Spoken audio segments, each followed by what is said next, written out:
Hi hello welcome to Suman TV. ప్రస్తుతం మహబూబాద్ జిల్లాలోని గంగారం అటవీ ప్రాంతంలో ఉన్నాం.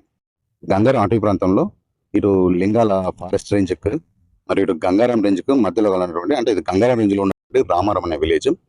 ఈ విలేజ్కి అటవీ ప్రాంతం చాలా దగ్గర ఉంటుంది. అంటే ఇది ఒక ఏజెన్సీ ఏరియాలో. ఈ ఏజెన్సీ ఏరియాలో అటవీ ఉత్పత్తులే కాకుండా ఇక్కడ కర్రని కూడా దొరుకుతుంది. ఇక్కడ ఉన్నటువంటి కర్రని అక్రమంగా కలపని కోసి అక్రమ నిల్వలు చేసి మరియు బయటి ప్రాంతాలకు అమ్ముతున్నారని చెప్పేసి మనకు విశ్వసనీయ సమాచారము.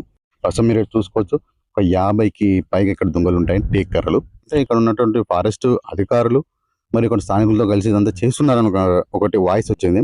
కానీ ఇక్కడ మీకు మీకు చెప్పేది ఏంటంటే ఇక్కడ ఫారెస్ట్ అధికారుల నిర్లక్ష్యం ఉంది అని చెప్పడానికి ఇది ఒక నిదర్శనం.